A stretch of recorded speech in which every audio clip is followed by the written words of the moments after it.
नमस्कार दोस्तों, स्वागत है आप सभी का हमारे चैनल पर।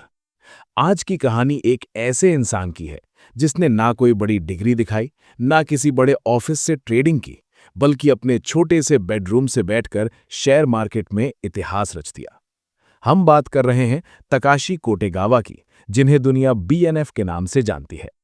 ये वही शख्स है जिसने अकेले दम पर ट्रेडिंग करके 153 मिलियन डॉलर से ज्यादा की कमाई की। अगर आप शेयर मार्केट में जुड़े हुए हैं या भविष्य में जुड़ने का सोच रहे हैं, तो ये कहानी आपके लिए बेहद जरूरी है। कहानी शुरू होती है साल 1986 में जापान के ओसाका शहर से। तकाशी एक बिल्कुल साधारण लड़का था जो ज्यादातर समय अकेले ही रहना पसंद करता था। कॉलेज लाइफ में भी वो बाकी युवाओं की तरह ही अपने करियर पर फोकस करता था। उसकी जिंदगी बहुत सिंपल थी।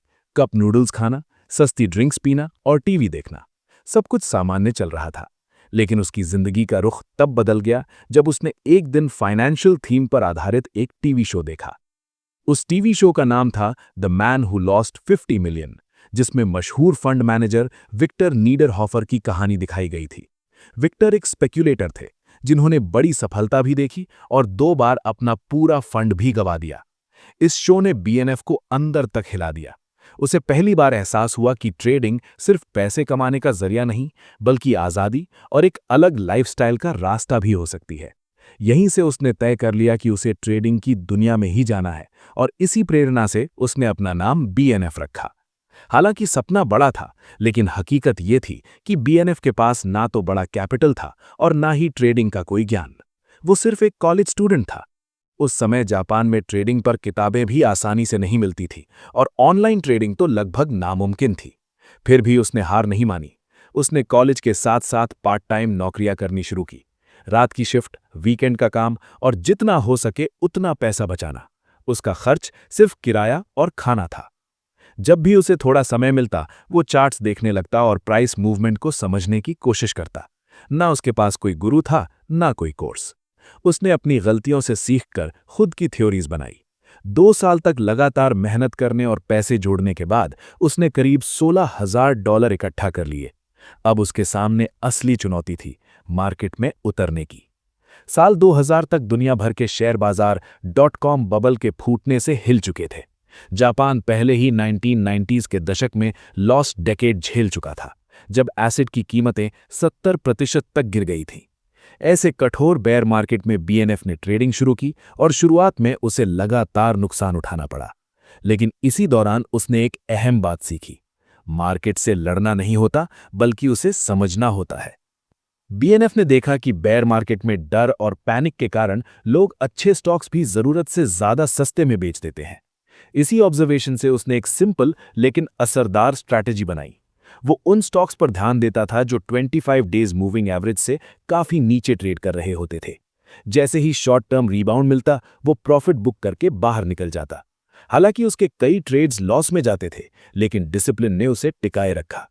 धीरे धीरे बीएनएफ ने महसूस किया कि हर सेक्टर का बिहेवियर अलग होता है। उसने अपने लॉस वाले ट्रेड्स का एनालिसिस किया और पाया कि अलग अलग सेक्टर्स में डेविएशन लेवल्स भी अलग अलग होते हैं। इस समझ के बाद उसकी एंट्री और बेहतर होने लगी और वो लगातार प्रॉफिटेबल बनने लगा। 2002 के एंड तक उसका अकाउंट बढ़कर $1 मिलियन तक पहुंच गया।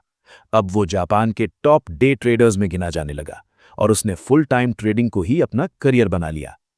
दिसंबर 2005 में एक ऐसी घटना घटी जिसने बीएनएफ को दुनिया भर में मशहूर कर दिया। जेकॉम नाम की कंपनी के आईपीओ के दौरान मिज़ूहो सिक्योरिटीज से एक ऐतिहासिक गलती हो गई। एक शेयर बेचने के बजाय गलती से 6,000 शेयर सिर्फ 1 येन में बेच दिए गए। मार्केट में हड़कंप मच गया। उस वक्त जब ज्यादातर ट्रेडर्स घबराए हुए थे, बीएनएफ ने लिमिट डाउन पर बड़े पैमाने पर खरीदारी कर दी। अगले दिन सेटलमेंट हुआ और बीएनएफ ने करीब 2 अरब येन का मुनाफा कमा लिया।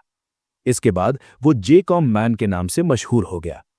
2008 का फाइनेंशियल क्राइसिस बीएनएफ के लिए सबसे बड़ी परीक्षा लेकर आया। उसने अमेरिकी मार्केट में लेमन ब्रदर्स के शेयरों में बड़ा दांव लगाया, लेकिन ये उसकी सबसे बड़ी गलती साबित हुई।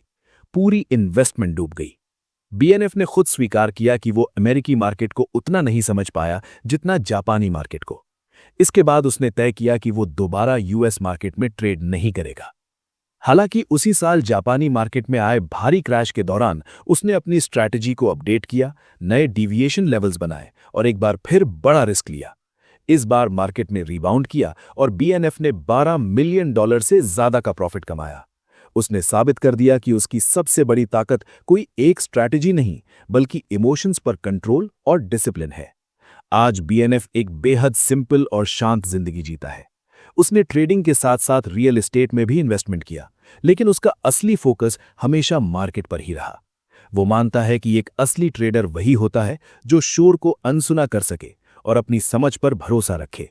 इसी सोच के साथ आज बीएनएफ दुनिया के सबसे रहस्यमयी और सफल ट्रेडर्स में गिना जाता है।